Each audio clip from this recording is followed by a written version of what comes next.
नमस्कार प्रिय छात्रों। आज हम तृतीय वर्ष के प्रथम प्रश्न के अंतर्गत जो पूर्व में हमने सामाजिक क्रिया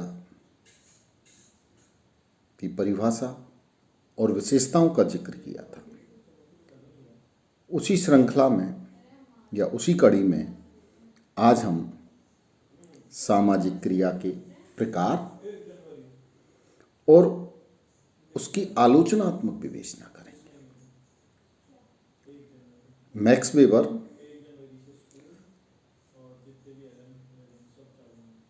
ने 4 प्रकार की क्रियाओं का उल्लेख किया है। पहली है तार्किक क्रिया, दूसरी मूल्यांकनात्मक क्रिया, तीसरी भावात्मक या संवेगात्मक क्रिया और चौथी है परंपरागत क्रिया। तार्किक क्रिया के अंतर्गत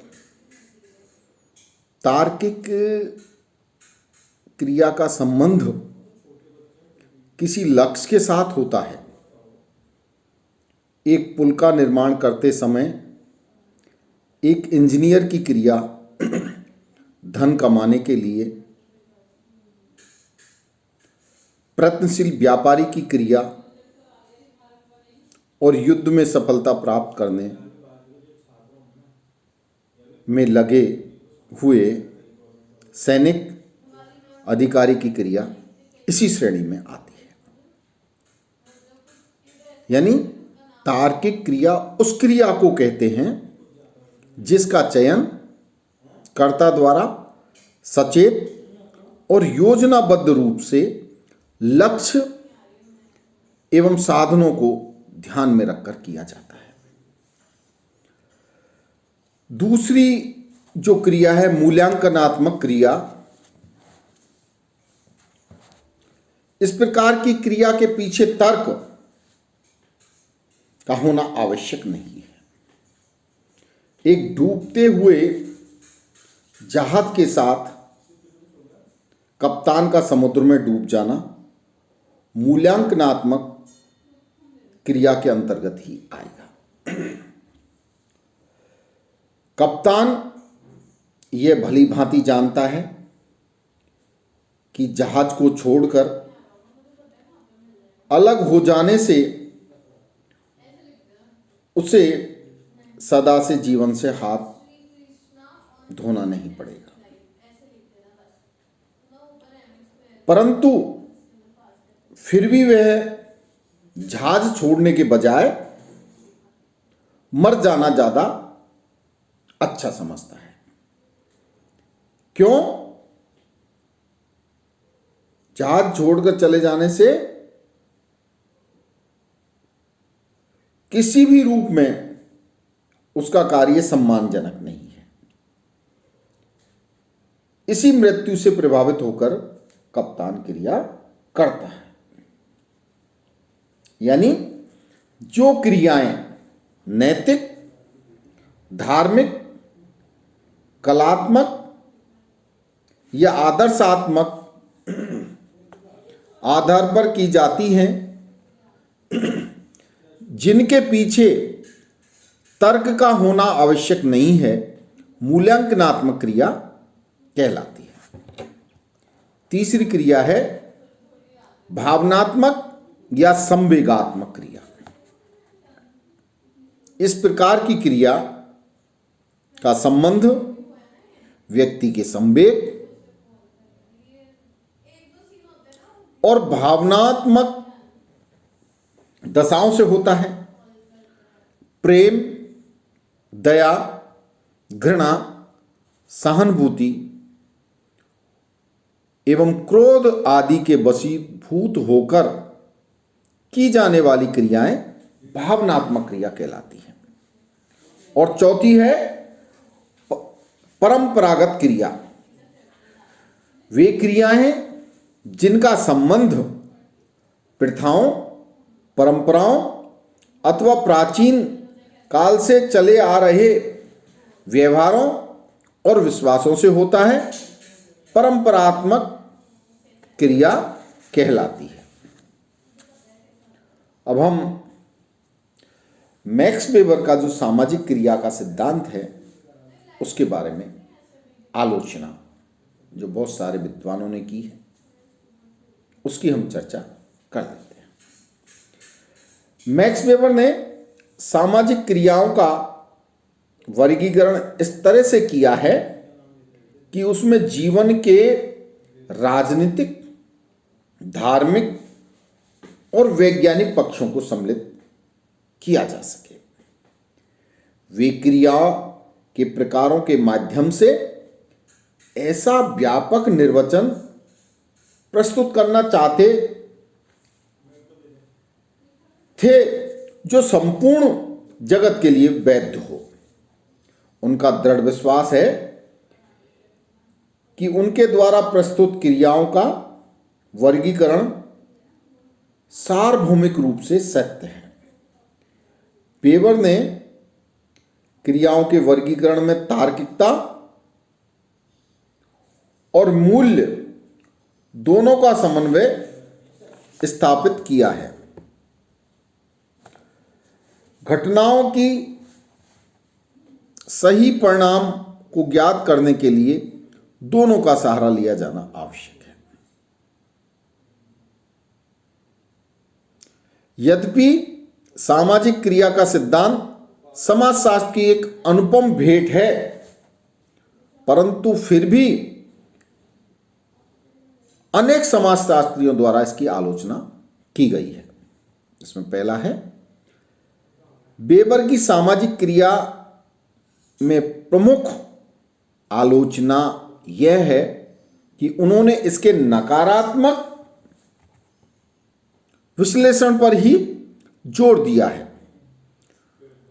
यानी उन्होंने प्रमुखतः यह बताया कि कौन सी क्रिया सामाजिक नहीं है। सामाजिक क्रिया के विभिन्न तत्वों को आपने स्पष्ट विश्लेषण नहीं किया है। दूसरा, वेबर ने समाजशास्त्र पर मार्क्स के समाजशास्त्र का स्पष्टतः प्रभाव देखा जा सकता है। जहां कार्ल मार्क्स सर्वहारा वर्ग और पूंजीपति वर्ग के बीच वर्ग संघर्ष में सर्वहारा वर्ग को विशेष महत्व देते हैं, वहां मैक्स वेबर बुजुर्गा वर्ग यानी पूंजीपति वर्ग को अधिक महत्व दिया है। यानी मैक्स वेबर के विचारों में पूंजीपति वर्ग के पोषक के रूप में देखा जाता है। तीसरा है मनोवैज्ञानिक सिद्धांत। बहुत सारे समाजशास्त्रियों का मत है कि वेबर ने सामाजिक क्रिया को मनोवैज्ञानिक अवधारणाओं एवं शब्दों द्वारा परिभाषित एवं वर्गीकृत किया है। भावनात्मक क्रिया इसका प्रमाण है। इस प्रकार सामाजिक क्रिया नहीं होकर मनोवैज्ञानिक क्रिया हो जाती है। क्रिया के प्रकारों में जो क्रिया के प्रकारों का उल्लेख किया है वेबर ने, व्यक्ति के मस्तिष्क, भावनाओं और आदतों को महत्व दिया है। इससे मनोवैज्ञानिक जगत एवं दोष के शिकार हो गए हैं। मेलबॉक जो जर्मनी फिलोसोफर हैं, वेबर की सामाजिक क्रिया का वर्गीकरण को गलत है। व्यवहार के मूल स्रोत होती हैं उत्प्रेरणाएं हैं। यानी चूंकि उत्प्रेरणाएं 3 प्रकार की होती हैं, अतः व्यवहार या सामाजिक क्रिया भी 3 प्रकार की है। ये 3 प्रकार भी की मूल उत्प्रेरणाएं ये है। पहला है तर्क, इसके साथ व्यक्ति का तार्किक व्यवहार जुड़ा है। अतः वेबर द्वारा बताई गई क्रिया प्रथम प्रकार की सामाजिक क्रिया इसके अंतर्गत आ जाएगी, यानी तार्किक क्रिया। दूसरा है संवेग, भावनात्मक क्रिया इसके अंतर्गत आएगी। भावनात्मक व्यवहार उद्योगों के साथ जुड़ा हुआ है। यानी वेबर द्वारा बताई गई तीसरी प्रकार की क्रिया इसके अंतर्गत आती है, यानी भावनात्मक क्रिया। और तीसरा जो इन्होंने बताया भावनात्मक, संवेगात्मक या परंपरागत व्यवहार भावना से जुड़ा होता है। वेबर द्वारा बताई गई चौथे प्रकार की क्रिया यानी परंपरागत क्रिया इसके अंतर्गत आएगी। मेलबॉक की मान्यता है क्योंकि मनुष्य का प्रत्येक व्यवहार कुछ मूल प्रेरणाओं पर आधारित होता है, अतः वेबर की सामाजिक क्रिया का दूसरा प्रकार मूल्यांकन आत्मक स्पष्ट नहीं है। इसके पीछे तीन मूल प्रेरणाओं में से कोई भी नहीं पाई जाती। यहां मनुष्य का व्यवहार तर्क, संवेग तथा भावनाओं में से किसी पर आधारित नहीं है। पांचवा है सामाजिक परिवर्तन की व्याख्या नहीं। एलन टोरेन का कहना है वेबर का सामाजिक क्रिया का सिद्धांत सामाजिक परिवर्तन की व्याख्या नहीं करता। वे क्रिया के सिद्धांत में मानदंडों में अनुरूपता मानते हैं जो अत्याज्य है। इससे सामाजिक परिवर्तन की व्याख्या नहीं की जा सकती। यह तो मानकर चलता है कि मानदंड पूर्व स्थापित हैं। वे किस प्रकार स्थापित हुए, यानी मानदंड किस प्रकार स्थापित हुए, इसका उल्लेख नहीं दिया गया है। छठा है सामाजिक संरचना व संस्कृति का अध्ययन नहीं। वेबर ने सामाजिक क्रिया का जो सिद्धांत है उसमें सामाजिक क्रिया के आधारों एवं प्रकारों का उल्लेख करके यह स्पष्ट कर दिया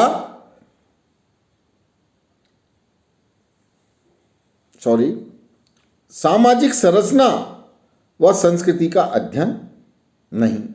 वेबर का सामाजिक क्रिया का सिद्धांत सामाजिक संरचना एवं संस्कृति की व्याख्या नहीं करता।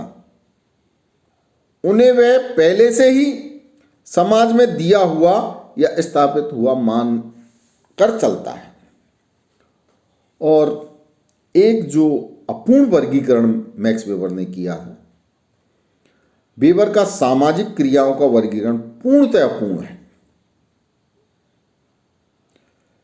पार्सन्स, टालकट पार्सन्स ने क्रिया के आधारों पर एवं प्रकारों पर उल्लेख करके यह स्पष्ट कर दिया कि वेबर का जो वर्गीकरण इन्होंने सामाजिक क्रिया में किया है वो अधूरा भी है और अपूर्ण भी है। आठवां है अस्पष्ट वर्गीकरण। वेबर ने सामाजिक क्रियाओं का जो वर्गीकरण किया है वह अस्पष्ट भी है। एक ही क्रिया तार्किक, भावनात्मक, मूल्यांकनात्मक या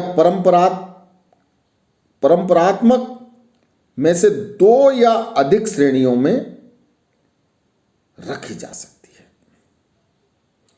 तब यह दुविधा होती है कि उसे किस प्रकार क्रिया माना जाए।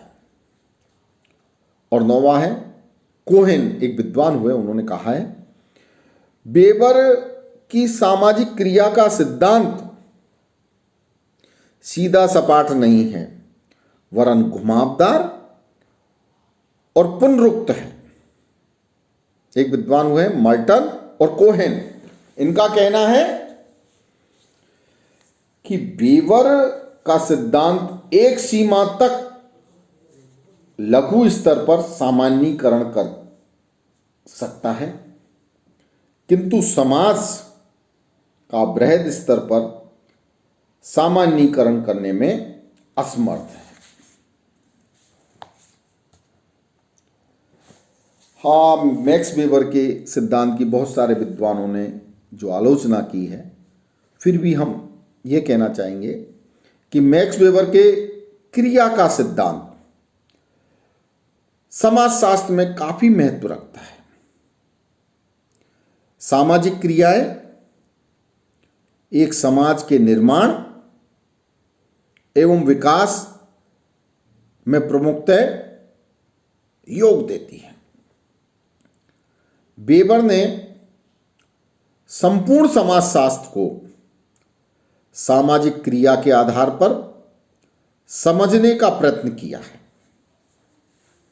तो मैक्स वेबर ने क्या किया है? संपूर्ण समाजशास्त्र, जो समाजशास्त्र है, उसको सामाजिक क्रिया के आधार पर समझने का प्रयत्न किया है।